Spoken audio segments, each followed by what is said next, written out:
Welcome makers. Today we're going to talk how we can expand a NodeJS application with Linux binaries and daemons.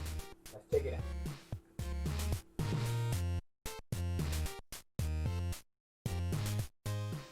Alright, let's head right into it. But before, I want to just make a clarification. I'm going to talk in this video about binaries and Linux daemons. You can still apply all of this content of this video on Windows application and Windows environment if you want to. I'm not a Windows fan, I like Linux, and I think that most of NodeJS applications are actually working on Linux. So that way I'm going to cover more in detail. But still, all this content is valid if you are a Windows guy and who's working with Windows binaries. So let's move on. Now, the child process module on Node.js has 4 functions that actually all do the same. All allow us to start, initiate, and interact with any kind of Linux daemon or Linux binary. In this case, you have 4 functions. The first two are exec and exec file. Okay, this doesn't want to work. The exec and exec file. These 2 functions actually are meant for short-term or short execution daemons or binaries. They'll allow you to start a daemon within a shell or without a shell, depending on what the function are using, and head the return code that the daemon gives to you, and also all the output that the daemon or the binary has made. Apart from that, you can actually have, if you have a long-term application to start, like for example, I don't know, a log video converting software, or maybe a server binary that you can actually communicate from another site via a socket file or via a socket network, for example, and you need to have the return. You need to know what is returning in the shell that has invoked this daemon. You can use a fork and use a spawn. Fork and spawn are more resources hungry. Why they gonna start a new the V8 engine to actually start or initialize the application. So I don't recommend it that much. I mostly use the exec for most of the functions that you need to do, like converting folders and images or something like that. All these functions still uses or accept all these parameters. You can define the user ID that is actually the owner of the process, of the new process that is executing the daemon or the binary. You can define a group ID too. You can define the kind of shell that is gonna execute that binary. You have bash, you have shell binary, you have several shells with different kind of possibilities each one. In Windows, you can define a bash, for example, a shell if you need to. You can define environment variables only for that process. That's pretty cool. You need to add those environment variables to path. You can actually do only environment variables for the instantiation of that daemon on that time. Fork and spawn also returns you a child process that you can actually interact with the process that or the binary that you created. And of course, you want to have you can send parameters to the binary also on initialization, and you can also have SDO and SDR in case that you need the output of the binary in the moment of execution. Spawn and fork is also good for when you need a stream of output. Like I said, if you have a server that is going to be continually working, or that is going to be only the once, and then it's going to be like listening to your commands in the long term.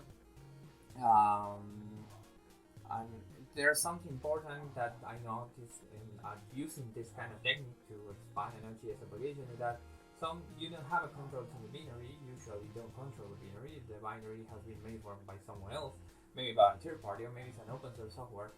So, and the way that interacts with Node.js, there's a bit of a bug that sometimes happens, mostly in the interpretation of the return code. If an application has made what you wanted to make, it should return and successful return code. But the thing is, some binaries doesn't return anything. Other binaries return and failure exit code when they actually made the action that you wanted them to make. So I will not recommend to depend on the return code that exec, file fork, or spawn is going to give you at executing the binary to know that the binary actually made what you wanted. I will depend about to actually check that the operation that you wanted to make has been made. I will check the console output, yes, whether the daemon should give you some kind of console output to know if the action has been made or not. And the other thing I will check is that the action has been made. If you need to convert a file, a new file should appear in a certain directory. So you can check that manually by NodeJS to actually know if the operation works or not. And include all these operations in a tree and catch statement just so the NodeJS program doesn't crash. And that's a very good recommendation at using this kind of approach and extensions in new daemons. So let's move on. There are several good things and bad things like using NodeJS binaries and modules, and NodeJS binaries as modules.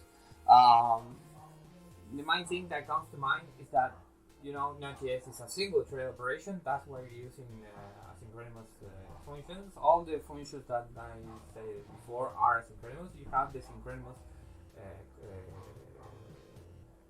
mirror of those functions. If you want to start in a worker, for example, you need a synchronous flavor of the function, or a synchronous flavor to actually start the daemons or the binaries that you want to instantiate.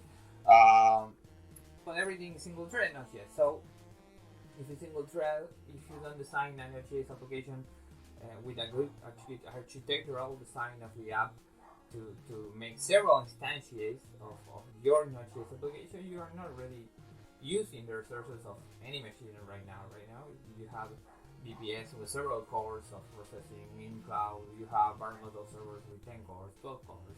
That's something normal right now.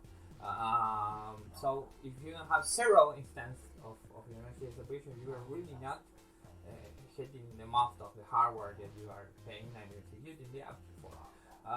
So it's really nice that if you instantiate a heavy task like converting files, like converting processing folders or processing specific type of files into a Linux binary, you are actually already having out of the box the process.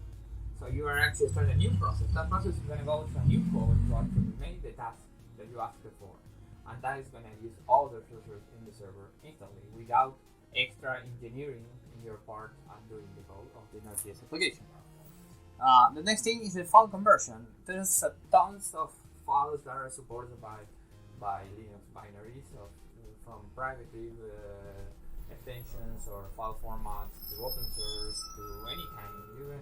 You can convert data from one way to another very easy in an easy way. Linux usually most of the binaries accept what we are using in Node.js, like pipe connection of data, so you can actually pipe out or pipe in any kind of data depending on the binary is actually supported, of course.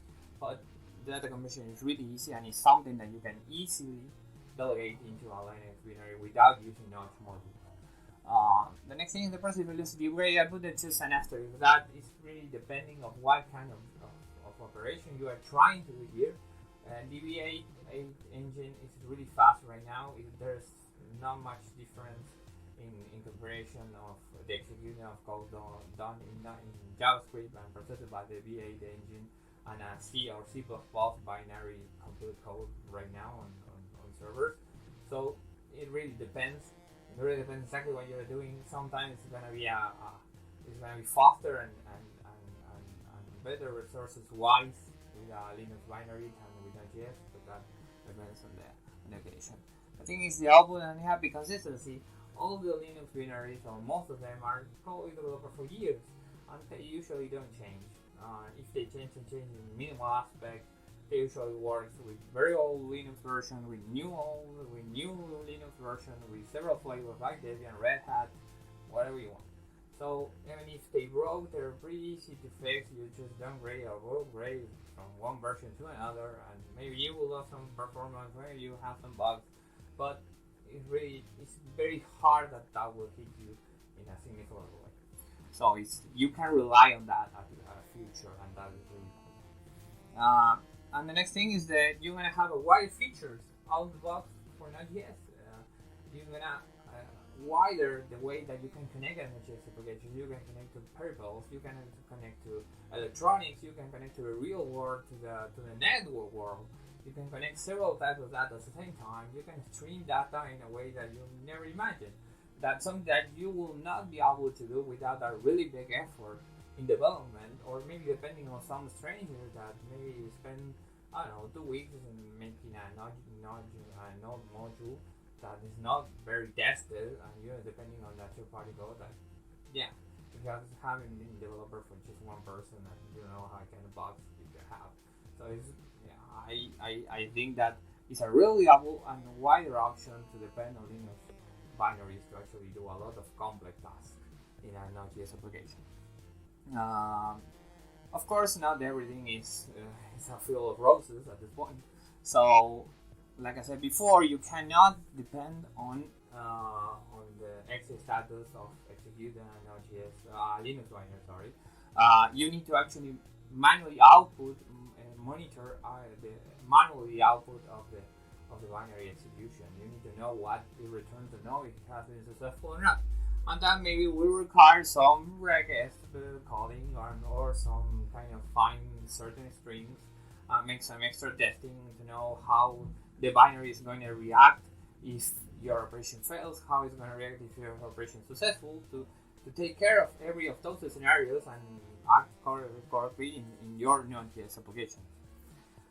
Security is also a concern. You are executing binary applications, and most of them are open source. Of course, with mine programs like FFmpeg, for example, for video processing, I don't think you're gonna have a malware there, but you can have maybe a security flaw in the future, and you need to be up to date at least with the security, the CVE security notices to update the software in case that some critical or zero-day fault comes on. What that is gonna put danger in your server. So that is something. And also, when you're executing the binaries, you need to be really sure about what user you're using. That is not a privileged user. You should not execute Linux binaries with a sudo or with a root user. That's the most important thing. You need to delegate more permission than the necessary to a Linux binary to make its execution. The next thing, and the last one, is really dependent on containers.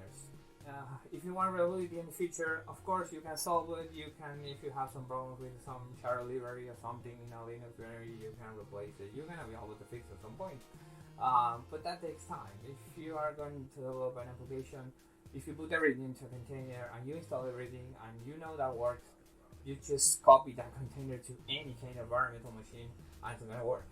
And it's going to go over and over and over for the years to come while you're not changing anything. So the containers are really a must for reliable production-wise deployment. For development part, not really, but by the point you need to build how you're going to develop or how you're going to deploy stuff, the containers are really a must. Just a quick review of the most common binaries or daemons that you can actually use that are going to be useful for you. You have the suite of FFmpeg here.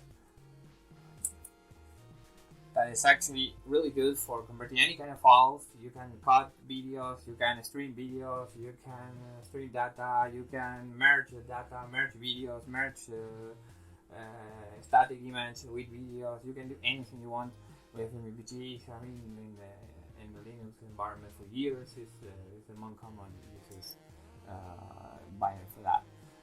I want to make a special mention for his streamer. His streamer is like FFmpeg but with a pipe data kind of approach to using multimedia data. It allows you to combine any kind of multimedia data live, so you can actually do live stream from several videos, merging into one, applying filters. You can call filters for it and apply those filters to the image live too. So it's really for everything that is video processing on real time to stream to another place. It's the best thing in the world. I have actually a stop motion camera in the channel that uses his streamer in a Raspberry Pi. It works perfectly, and it allows me to actually do an on-screen menu with Raspberry Pi. It has been awesome to work with. Then you have ImageMagick, only for image more than anything. You have Socks for MP3 manipulation, to make cuts, to reduce empty space. You can actually use Inkscape that you probably use it in your Linux distribution for desktop.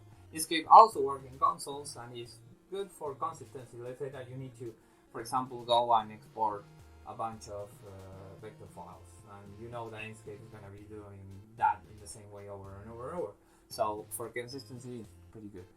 XBFB is actually a tool that you can install in the server, and with that you can execute a headless desktop application. So let's say that you have Chrome, or you have an application that actually needs a desktop, a buffer, a display buffer. You will not have that in a server, but you still need to execute it for some reason, for whatever it is.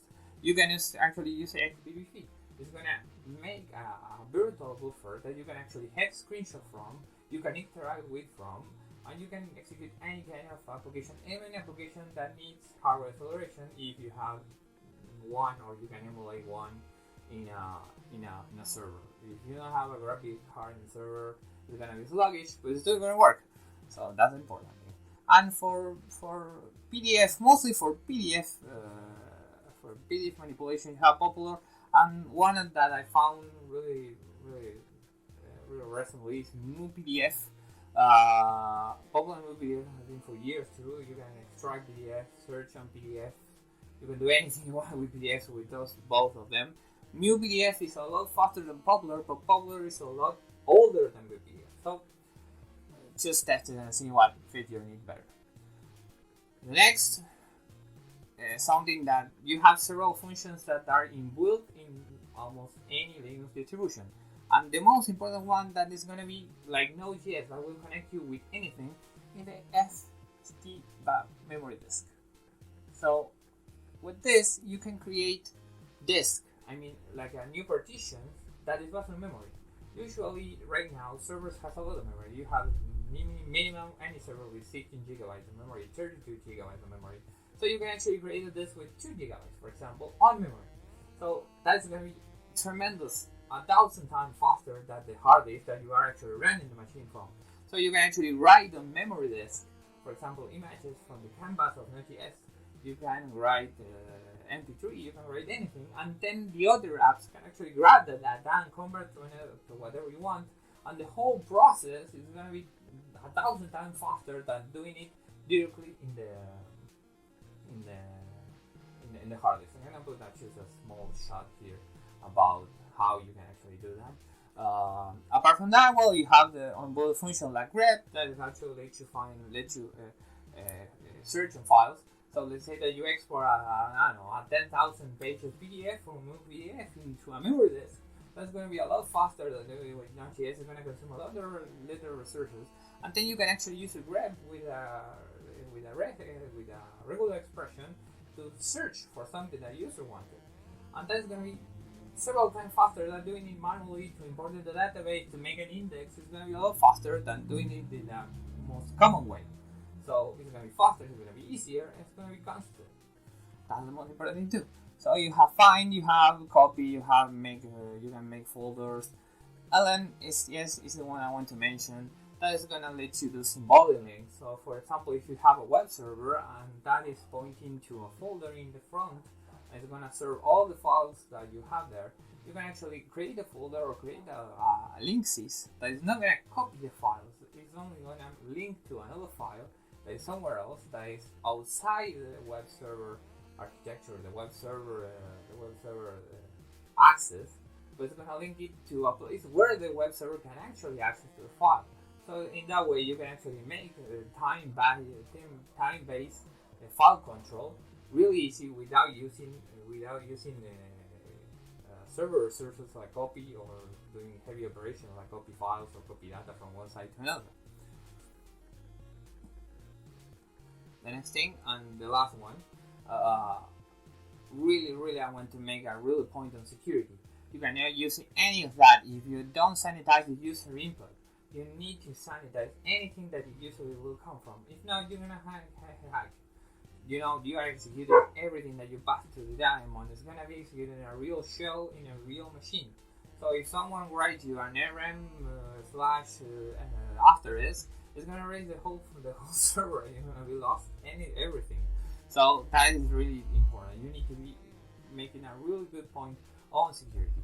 The next thing, like I said, limited version of users. If you have a limited user, if you create only a user for executing these daemons, you can prevent to any further damaging attack in the future. Another thing, like I said, using containers is a really good option, and using Linux binaries if you're gonna depend on that. If you're gonna depend on Linux binaries to make your operations, Linux containers are the most secure option to actually also secure your other instance if you have other instance of the same containers, or if you share the same environmental machine with other containers, with other applications, you can prevent to be hacked or prevent the damage in other modules, in other apps that you have running in the same server. So that are the basic rules that you need to follow if you are going to use Linux binaries on an NodeJS application. So that's everything for now. Like I said, I hope that helps you out, that widens your view at software development with Node.js applications. The idea is to make out there a new idea, a new way to think applications, to design applications for better development, for an easier development. So I hope that works for you. I hope that helps you out. See you next time.